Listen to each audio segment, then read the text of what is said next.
Hello student, आज हम पढ़ेंगे एक्सरसाइज 4.2 के क्वेश्चन नंबर 5। ओके, तो चलिए देख लेते हैं। The altitude of a right triangle is 7 centimetre less than it's base if the hypotenuse is 13 centimetre and find the other two sides.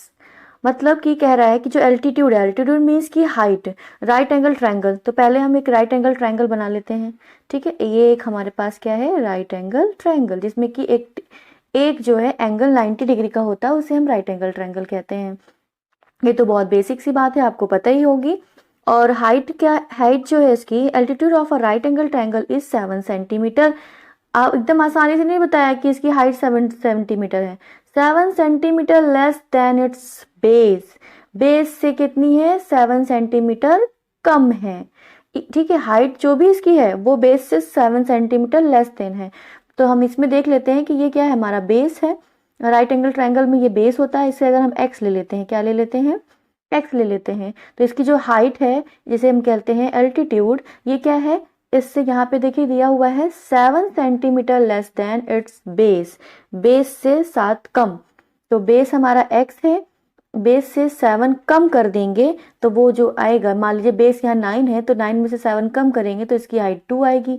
ठीक है, ऐसे ही कुछ भी हो सकता है x की वैल्यू, तो 7 कम करेंगे तो इसकी हाइट आएगी।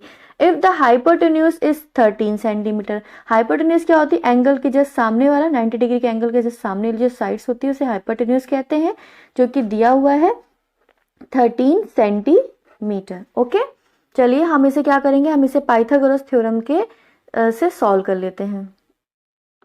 सो स्टूडेंट देखिए, हमने यहाँ पर लिख लिया है let the base of a triangle, वो क्या है, x है, यहाँ लिख देते हैं x centimetre, and the altitude of a triangle कितना है, x माइनस 7 सेंटीमीटर, जो कि अभी हमने यहाँ पर देखा। और हाइपोटेन्यूज कितना था, 13 सेंटीमीटर। एक फॉर्मूला होता है पाइथागोरस थ्योरम, जिससे हम क्या करते हैं, जो हम इस राइट एंगल ट्रायंगल में ही हमेशा फॉलो लगाते हैं, मतलब ये राइट एंगल ट्रायंगल में ही लगेगा। ठीक है, वो फॉर्मूला होता क्या है, फॉर्मूला होता है हाइपोटेन्यूज। यहाँ पे हम ए बी और सी दे देते हैं, इस ट्रायंगल को नाम दे देते हैं। तो हाइपोटेन्यूज मतलब ए सी, तो ये होगा ए सी का square is equal to A B, मतलब कि बेस ए बी का स्क्वायर प्लस बी सी का स्क्वायर। दैट मीन्स ये फॉर्मूला क्या कहते हैं, यहाँ पे लिख देते हैं हाइपोटेन्यूज का स्क्वायर, पाइथागोरस का थ्योरम कहता है हाइपोटेन्यूज का square is equal to base का स्क्वायर, या फिर परपेंडिकुलर, कुछ भी लिख सकते हो, परपेंडिकुलर का स्क्वायर प्लस बेस का स्क्वायर। ओके, ये वाली साइड के स्क्वायर प्लस ये वाली साइड प्लस ये वाली साइड के इक्वल के बराबर होगा। ओके, तो वही चीज हमने यहाँ पर लिख दिया। देखिए ए सी क्या दिया हुआ है हमें, 13, यहाँ पर लिख देते हैं 13 से का स्क्वायर लिख देंगे, और ए बी कितना है हमें, x, जो कि बेस की तरह काम कर रहा है। तो बेस क्या है, x था ना, ये हो गया x स्क्वायर। और बी सी कितना है, एल्टीट्यूड है x माइनस 7 का होल स्क्वायर। देन इसको हम और सॉल्व कर लेंगे। 13 का स्क्वायर कितना हो जाएगा, 169। ओके, और x का स्क्वायर x स्क्वायर ही होगा। और यहाँ पर देखिए, आपको ये फॉर्मूला पता होगा a माइनस बी का फॉर्मूला, यहाँ पे लिख देती हूँ मैं, a माइनस बी का होल स्क्वायर का फॉर्मूला होता है a स्क्वायर और प्लस बी स्क्वायर, और माइनस में माइनस है ना, तो माइनस में 2a भी होगा।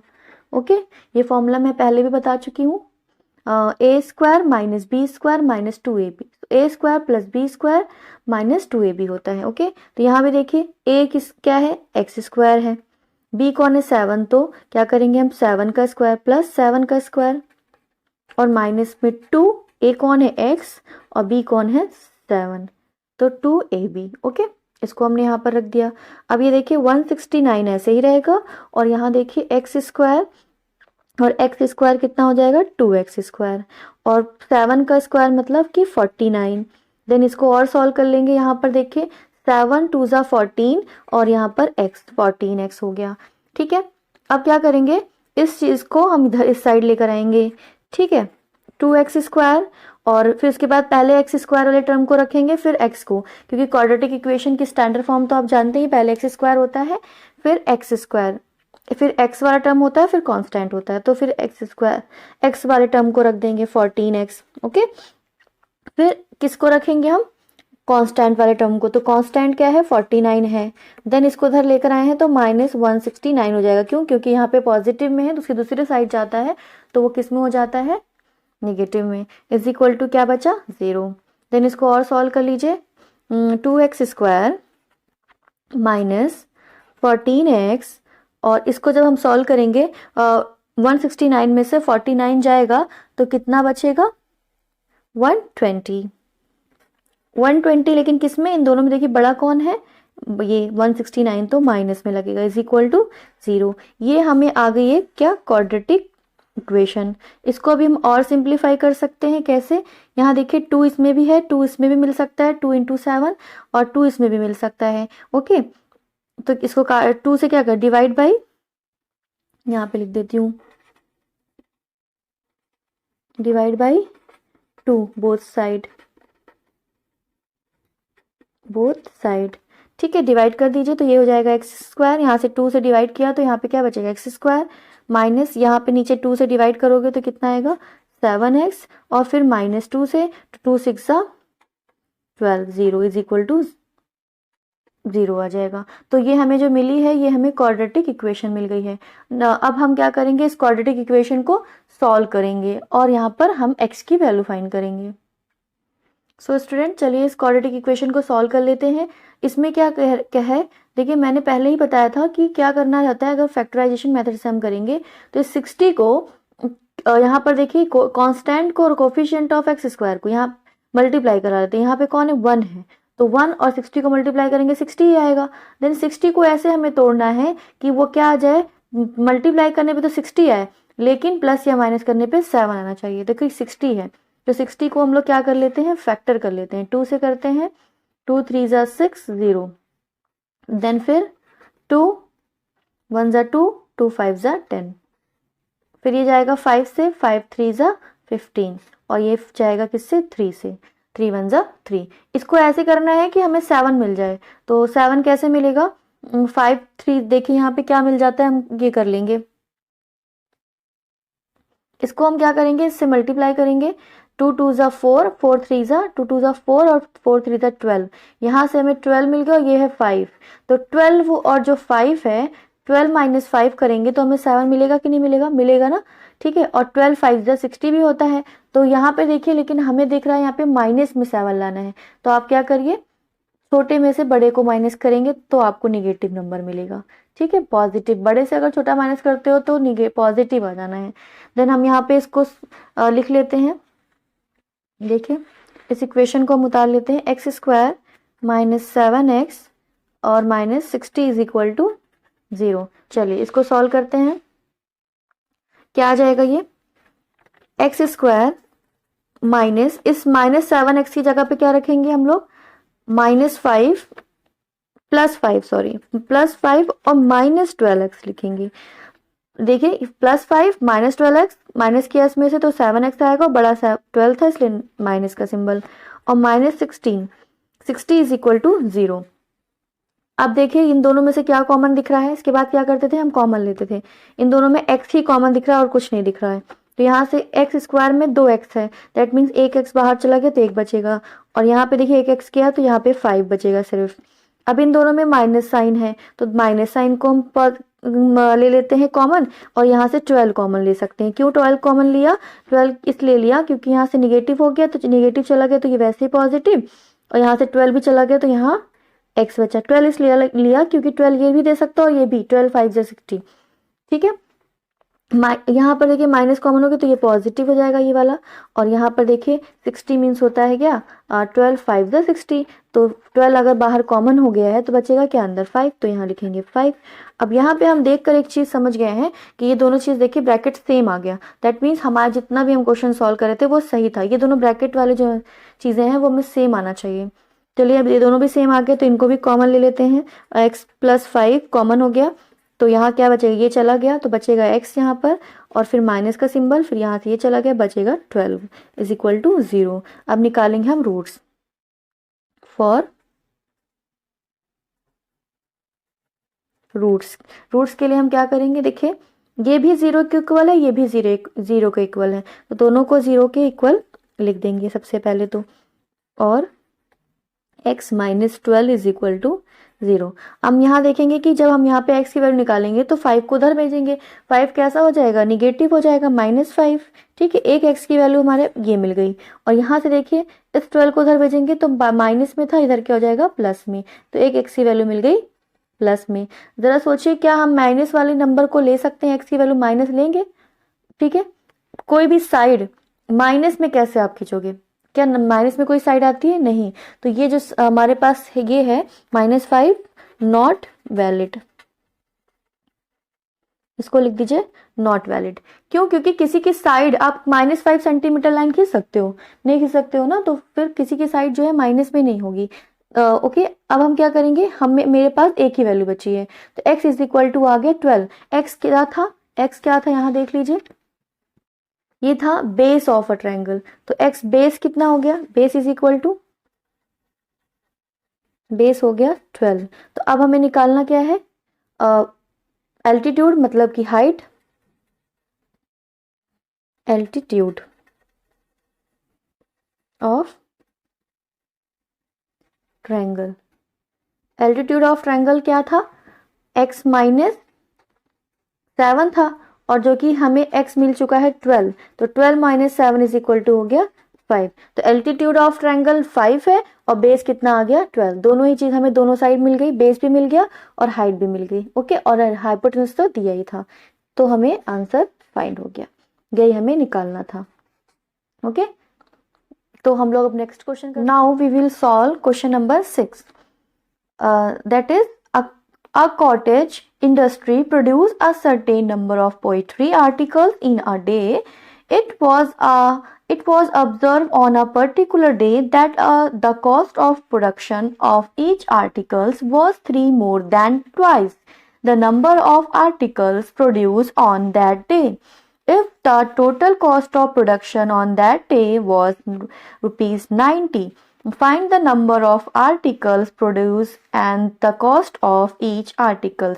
ये क्वेश्चन में क्या कह रहा है, आपने समझा कि क्या है कि एक जो इंडस्ट्री है वो कुछ आर्टिकल्स को, कुछ पोल्ट्री आर्टिकल्स को प्रोड्यूस करती है हर एक दिन। ठीक है, it was observe an a particular day, इसमें हमने क्या ऑब्जर्व किया है, एक पर्टिकुलर डे मतलब एक दिन की बात, हम अगर ऑब्जर्व करें एक दिन की बात निकालें तो क्या कह रहा है, that cost of a production, जो कॉस्ट ऑफ है, कॉस्ट है उस जो भी चीज वो बना रहा है, मतलब पोइट्री बना रहा है ना, मिट्टी के बर्तन, तो उसका जो कॉस्ट है वो ईच आर्टिकल, हर एक आर्टिकल का जो कॉस्ट है वो कितना होगा, सही सीधे से नहीं बता रहा है, वो थोड़ा सा उस चीज को घुमा रहा है कि वॉज 3 मोर देन ट्वाइस, वो कितना है, जितने भी प्रोडक्शन जो भी है कॉस्ट ऑफ प्रोडक्शन, वो article was 3 more than twice this number of articles, मतलब कि जितने भी नंबर ऑफ आर्टिकल्स एक दिन में बनते हैं उसका 3 ज्यादा, और उस नंबर ऑफ आर्टिकल जो बन रहे हैं उसका ट्वाइस करके उसमें 3 प्लस कर देंगे तो हमें कॉस्ट मिल जाएगी।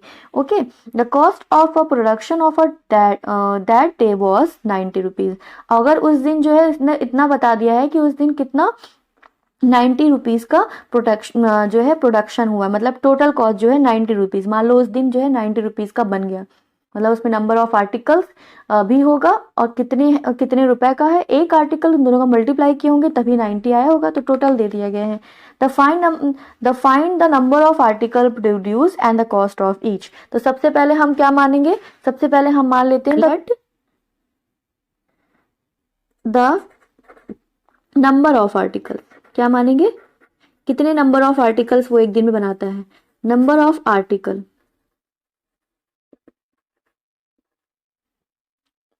Articles is equal to X ले लिया हमने। ओके, फिर क्या करेंगे, कॉस्ट ऑफ, कॉस्ट भी मान लेते हैं, कॉस्ट ऑफ 1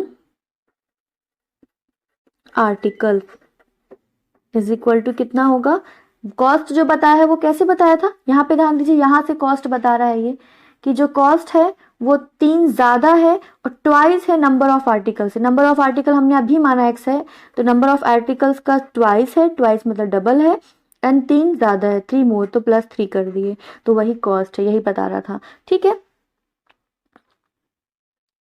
1 आर्टिकल का कॉस्ट हमें मिल गया है।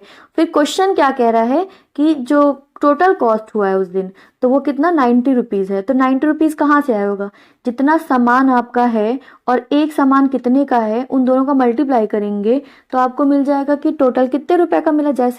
ऐसे जैसे कि मान लीजिए आप जो है 5 रुपीज़ की एक चॉकलेट है और आप जो है 10 चॉकलेट लेते हो, तो 10 चॉकलेट को मल्टीप्लाई करोगे तो आप कितने रुपीज़ चाहिए, आपको 50 रुपीज़ चाहिए। ये क्या है, नंबर ऑफ आर्टिकल्स, ये है नंबर ऑफ आर्टिकल। ठीक है, इसको इस तरह समझ लो। और ये क्या है, कॉस्ट है उसकी, सॉरी मैंने उल्टा कर दिया, कोई बात नहीं। मान लीजिए यही इसकी जो है नंबर ऑफ आर्टिकल, 5 आर्टिकल वो ले रहा है और एक चॉकलेट 10 की है, तो ये कॉस्ट एक चॉकलेट की कॉस्ट है। तो इन दोनों का मल्टीप्लाई जब करते हैं तो टोटल रुपीज़ मिलता है, तो टोटल 90 दिया है, तो वैसे ही इन दोनों का भी मल्टीप्लाई करने पे हमें क्या मिलेगा, 90।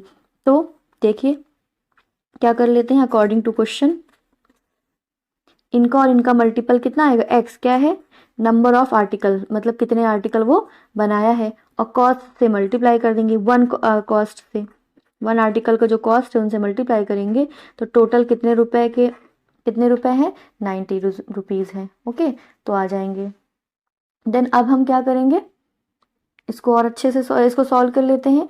इनको मल्टीप्लाई कराइए, इससे x बाहर है ना तो इनसे मल्टीप्लाई होगा, पहले क्या आ जाएगा 2x² और फिर x को इससे करेंगे तो 3x हो जाएगा और इज इक्वल टू 90 है। अब इस 90 को इधर लाएंगे, क्यों, क्योंकि x² हम लोग क्वाड्रेटिक इक्वेशन जानते हैं ना, x² वाला टर्म, फिर x और फिर कांस्टेंट होना चाहिए तो -90 हो गया। यहाँ पॉजिटिव में था, इस तरफ आया तो -90 इज इक्वल टू कितना आ गया, 0 आ गया। हमें क्या मिल गई, एक इक्वेशन मिल गई, क्वाड्रेटिक इक्वेशन। तो इसी को हमें बस सॉल्व करना है। अब चलिए इसको सॉल्व कर लेते हैं, देखिए कैसे सॉल्व होता है ये देखिए ये है 2x² 3x, और हम सॉल्व करने के लिए क्या एक रूल बनाए थे कि जो कांस्टेंट है उसको कोफिशिएंट ऑफ x² के साथ मल्टीप्लाई करेंगे। तो यहाँ पर देखिए कांस्टेंट कितना है 90, ठीक है, और मल्टीप्लाई कितना है, कोफिशिएंट ऑफ x कितना है 2 है, कितना आ जाएगा 180। अब इस 180 को ऐसे हमें तोड़ना है कि वो क्या आ जाए, मल्टीप्लाई करने पे तो 180 ही आए लेकिन प्लस या माइनस करने पे 3 आना चाहिए। ओके, तो हम लोग इसको क्या करते हैं, फैक्टर कर लेते हैं 180 का। तो करिए, चलिए इसको फैक्टर करते हैं। 2 9 ज़ा 18 और 0, फिर 2 से 2 4 ज़ा 8, 2 5 ज़ा 10। अब देखिए फिर इसको किससे ले 3 से ले जा सकते हैं, 3 1 ज़ा 3, 3 5 ज़ा 15, 3 1 ज़ा फिर 3 से 3 5 ज़ा 15 एंड 5 1 ज़ा 5। देखिए हमें लाना क्या है, यहाँ पर मिडिल में क्या है हमारे पास 3 है, तो 3 लाना है। तो देखिए क्या करते हैं इसमें हम 3 5 ज़ा 15, हाँ मिल गया। और देखिए तो 2 2 ज़ा 4, 4 3 ज़ा 12, कितने सही से कितने आसानी से मिल गया हमें। देखिए 15 और जो 12 के बीच का डिफरेंस है वो कितना है, 3 ही है। आप आराम से लिख सकते हो कि 15x minus 12x is equal to 3x, होगा ना ये चीज़। तो बस यहाँ पर हम लिखते हैं, और 15 और 12 का मल्टीप्लाई करने पे 180 ही आएगा। ठीक है, इस बात का भी हमें ध्यान रखना है। तो 2x² और plus 15x minus 12x minus 90 is equal to 0। चलिए इसको अब सॉल्व कर लेते हैं। इन दोनों में देखिए कॉमन क्या है, अब इन दोनों में कॉमन x है, और 2 तो ये दे सकते लेकिन ये नहीं दे सकता, 2 तो कॉमन नहीं होगा, x कॉमन होगा। तो x कॉमन कर लिया, एक x बचेगा यहाँ पर 2 के साथ। देन यहाँ पर x चला गया तो 15 बचेगा। ओके, फिर यहाँ पर देखिए दोनों में माइनस है तो माइनस भी कॉमन ले लिया, और क्या कॉमन ले सकते हैं हम, यहाँ पर 6 कॉमन आएगा। ठीक है, ये यहाँ पर 6 कॉमन ले लिए, तो 6 12 मतलब कि 6 2 ज़ा 12, तो 2 बचा यहाँ पर, और x, क्यों यहाँ पे x कॉमन नहीं लिया, क्योंकि इनके पास नहीं है। और यहाँ पे क्या माइनस कॉमन हो गया तो प्लस हो गया यहाँ पर। और फिर क्या करते हैं, ये देखिए यहाँ पर क्या है 19 कॉम में से अगर 6 कॉमन ले लिया तो क्या बचेगा अंदर, 15 बचेगा। ठीक है, इज इक्वल टू 0। 15 6 ज़ा, क्योंकि देखिए 15 6 ज़ा 90 होता है। ठीक है, तो इसमें देखिए 19 के पास 15 और 6 दोनों था, तो 6 ले लिया तो 15 बच गया। ठीक है, तो अब देखिए इन दोनों में दो चीज़ें सेम है, तो इसको भी कॉमन ले लेते हैं, 2x प्लस 15, और यहाँ पर क्या बच जाएगा, x minus 6 is equal to 0। फिर अब फॉर रूट्स निकालते हैं। ये दोनों ही 0 के इक्वल है तो एक बार इनको पहले लिखेंगे 0 के बराबर और सेकेंड इनको लिखेंगे x minus 6 is equal to 0। चलिए इसको सॉल्व करते हैं। 2 जो है यहीं रहेगा 2x और 15 प्लस में उधर जाएगा तो माइनस में 15 और 2 के साथ x किस में, मल्टीप्लाई में, तो x निकालेंगे तो 2 इधर आएगा डिवाइड में 15/2। यहाँ पर हम देख रहे हैं कि x जो है कैसा नंबर मिल गया, निगेटिव में नंबर मिल गया है। और यहाँ भी देख लीजिए x इज इक्वल टू, ये निगेटिव उधर जाएगा तो पॉजिटिव में। तो ये देखिए ये निगेटिव में आया और ये पॉजिटिव में आया है। जरा देखिए x हमने माना क्या था, x हमने माना था नंबर ऑफ आर्टिकल्स, है ना। देखिए let the number of article is equal to x। तो x जो है नंबर ऑफ आर्टिकल है, कभी कोई आर्टिकल माइनस में हो सकता है, नहीं हो सकता है, तो ये नॉट वैलिड लिख दीजिए यहाँ पर, नॉट वैलिड है। ठीक है, तो अब x इज इक्वल टू कितना आ गया, 6 आ गया। तो number of articles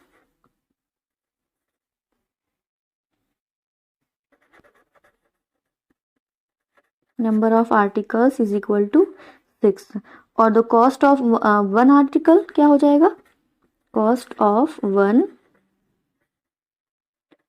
article is equal to होगा, कितना था, 2x प्लस 3 था, इसी में x की वैल्यू पुट कर दीजिए, 2 है, x की वैल्यू 6 आ गई। ठीक है, प्लस 3, इनको मल्टीप्लाई करिए, 6 2 12 और प्लस 3 कितना आ गया, 15। तो कॉस्ट ऑफ वन आर्टिकल कितना है, जो भी आर्टिकल हमने बनाया था वो 15 रुपए का था, 15 रुपीज। और नंबर ऑफ आर्टिकल कितने थे, 6 आर्टिकल डेली बनते थे। ओके, तभी तो देखिए 6 आर्टिकल डेली बनते थे और 15 रुपी एक आर्टिकल का कॉस्ट था। और तभी तो इन दोनों का मल्टीप्लाई करने पे क्या मिला था हमें, 19 आता था ना, यहाँ पे देखिए 19 आ गया था। जो भी आर्टिकल्स बन रहे थे उन दोनों का मल्टीप्लाई करने पे 19 आ गया था। ओके स्टूडेंट, तो ये क्वेश्चन यहीं पे खत्म होता है। आई होप कि आपको सारी चीजें अच्छे से समझ में आ गई होगी। फिर भी अगर कोई डाउट रहता है तो आप बिल्कुल कमेंट सेक्शन में पूछिए मुझसे।